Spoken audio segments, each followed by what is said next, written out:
मथुरा के शाही ईदगाह मस्जिद मामले में उसके खिलाफ मथुरा की जिला अदालत में करीब 11 मुकदमे दर्ज हो चुके हैं, जिनमें से 2 मुकदमे हिंदू महासभा की ओर से किए गए हैं। हिंदू महासभा के राष्ट्रीय कोषाध्यक्ष दिनेश कौशिक है हमारे साथ। चेहरे पे मुस्कान दिखाई नहीं दे रही है जी, बहुत अच्छा लग रहा है। पहले मुस्लिम पक्ष ये कहते थे कि ये बात स्वीकार करने योग्य है ही नहीं। अब माननीय न्यायालय ने जो आदेश दिया है उससे ये तो लगा है कि ये वाद और विवाद चलने योग्य हैं। वो लोग 1968 के फैसले पर अड़े हुए थे कि ये फैसला होगा। माननीय न्यायालय ने माना है कि ये विवाद चलने योग्य है। आज जो फैसला हुआ है Ranjana Agnihotri and others case में, उनका जो रिवीजन थी वो अलाउ कर दी गई है। इसका फायदा किस तरीके से आप लोगों को मिलने वाला है? ये सभी देशवासियों के लिए लगभग सेमीफाइनल है।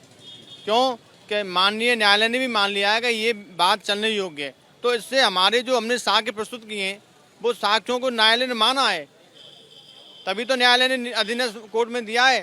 ये माना जाए कि आज जो फैसला हुआ Ranjana Agnihotri and other case में, वो सभी केसेस के लिए पहला बड़ी कामयाबी है। वो सभी केसों पे उसका बहुत प्रभाव पड़ेगा, क्योंकि माननीय न्यायालय जो माना है ना, तो उससे जितने भी 11 मुकदमे चल रहे हैं उन सब पे प्रभाव पड़ेगा उस केस का। अच्छा, अब आप अपने केस के बारे में बताइए। जो आपके 2 केस हैं, उन दोनों केस में क्या कहा गया है? हमारे जो केस चल रहा है उसमें माननीय न्यायालय ने 1 जुलाई डेट लगा दी है। हमने मांग की थी कि जो असली गर्भगृह है वहाँ हमको पूजा करने का अधिकार दिया जाए, क्योंकि हमारे लड्डू गोपाल जी का हम अभिषेक वहीं करना चाहते हैं जहाँ कान्हा का जन्म हुआ था। और कान्हा का जन्म कंस की कारागार में हुआ था, और कारागार को औरंगजेब तोड़ के ईदगाह बना दी। वो अतिक्रमण है, ईदगाह अतिक्रमण है। तो हमारी पूजा वहीं होनी चाहिए जहाँ कान्हा का जन्म हुआ था। ठीक है, तो ये बताइए कि 2 केस आपने क्यों किए? क्या दोनों केस अलग अलग हैं? क्यों 2 केस करने की जरूरत पड़ी? एक केस तो हमारा राष्ट्रीय कोषाध्यक्ष दिनेश शर्मा का, और एक कोष राष्ट्रीय उपाध्यक्ष अनिल त्रिपाठी जी उनका है। तो अनिल त्रिपाठी जी ने क्या कहा है? अनिल त्रिपाठी जी ने भी यही कहा है कि ये 1968 के समझौते को निरस्त करके वहाँ से ईदगाह हटनी चाहिए और वो जमीन पुनः श्री कृष्ण जन्म ट्रस्ट को मिलनी चाहिए। और आपने क्या कहा? हमने भी यही मांग की है, दोनों की मांग सेम है। तो ये जो आपका अभी दोनों केस है वो किस स्टेज में? हमने कोर्ट कमिश्नर नियुक्त करने की मांग की थी, उसमें भी माननीय न्यायालय ने 1 जुलाई डेट लगा दी है। हमने पूजा की मांग की थी, उसमें भी माननीय न्यायालय ने 1 जुलाई डेट लगा दी है। अब 1 जुलाई को निर्णय होगा, देखते हैं क्या होता है। तो लगभग सभी मामलों में 1 जुलाई की डेट है। 1 जुलाई बहुत बड़ा दिन होने वाला है। हाँ, 1 जुलाई को सभी वादों में लगभग सभी में 1 जुलाई डेट लगाई है न्यायालय ने। तो देखते हैं 1 जुलाई को क्या फैसला आता है। तो आप लोगों का जो पक्ष है उसमें एक बड़ी कमजोरी ये बताई जा रही है शाही ईदगाह मस्जिद के वकीलों की ओर से कि जो जुगल किशोर जी का मुकदमा था, जो जुगल किशोर का बयानामा, यानी जुगल किशोर जी ने मदन मोहन मालवीय और गणेश जी और अत्रे जी के 3 लोगों के नाम पर एक ज़मीन खरीदी थी। वो ज़मीन खंडहर थी। उस ज़मीन की जो रकबा था वो 13.37 एकड़ था। जो ज़मीन खरीदी गई, बयानामे में लिखा है कि मस्जिद उसके बाहर है एक और, यानी जो विवादित 13.37 एकड़ की बात आप लोग कर रहे हैं उससे मस्जिद बाहर है।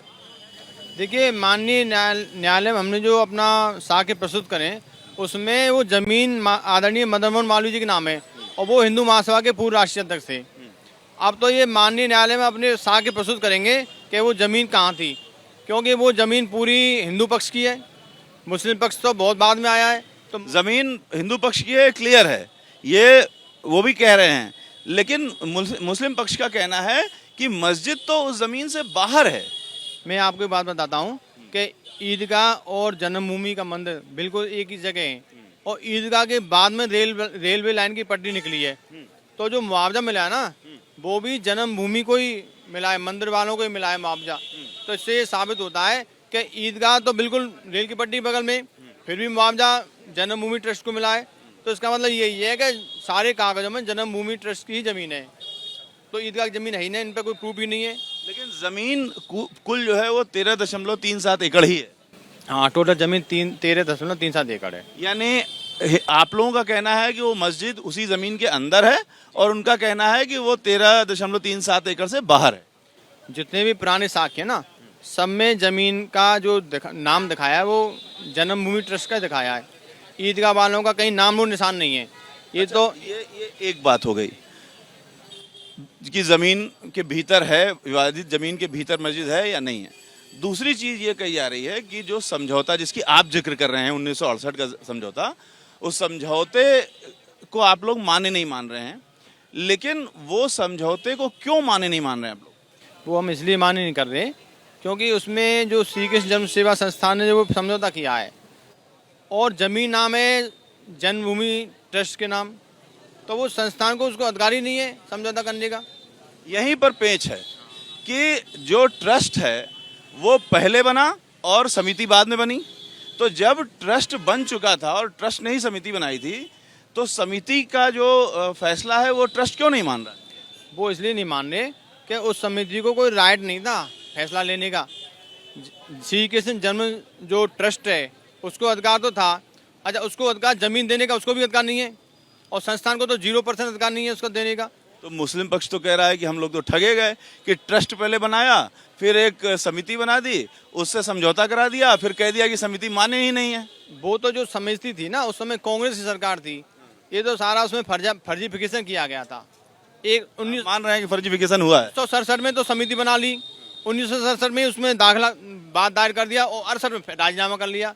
1 साल के अंदर सारा कुछ हो गया उसमें, तो उसमें मिलीभगत हो सकती है। तो अब सरकार न्यायालय को ये तय करना है कि जिसे आप फर्जीफिकेशन कह रहे हैं, मिलीभगत कह रहे हैं, उस मिलीभगत का प्रभाव शाही मस्जिद पर पड़ना चाहिए या नहीं पड़ना चाहिए? शाही ईदगाह पर पढ़ना चाहिए और शाही ईदगाह हटनी चाहिए, क्योंकि वो अतिक्रमण है औरंगजेब का। वहाँ कोई कागज प्रूफ नहीं है उनके पास, वो केवल अतिक्रमण है औरंगजेब का। और यही नहीं, देश के न जाने कितने मंदिरों को तोड़ा गया। आप लोगों का जो सबसे तगड़ा वो होगा, दलील होगी, वो 68 के समझौते को न मनवाना होगा या फिर और पीछे इतिहास में जाकर के देंगे। आपकी सबसे मजबूत दलील क्या होगी? सबसे मजबूत दलील यही है कि 1968 के समझौता को निरस्त किया जाए और उसमें यदि इनके पास कुछ साक्ष्य है तो प्रस्तुत करें। इनके पास बिजली का बिल तक का साक्ष्य नहीं है, कोई इनके पास कोई ऐसा प्रूफ नहीं है जिससे साबित हो जाए कि ईदगाह इन्होंने बनवाई है। ये तो अतिक्रमण है। तो आज के बाद 1 जुलाई को आपसे मुलाकात होगी। 1 जुलाई को। तो इस तरीके से हिंदू महासभा के राष्ट्रीय कोषाध्यक्ष से हमने बात की और उन्होंने बताया कि अगली 1 जुलाई बहुत महत्वपूर्ण होने जा रही है हिंदू पक्ष के लिए, जहां की ज़्यादातर जो मुकदमे हैं 1 जुलाई को सुने जाएंगे और उस दिन ये तय होगा कि शाही मस्जिद, ईदगाह की जो शाही मस्जिद है उसका भविष्य क्या होने वाला है, किस ओर जाने वाला है। कैमरामैन अजय तिवारी के साथ रविकांत, एबीपी न्यूज़, मथुरा।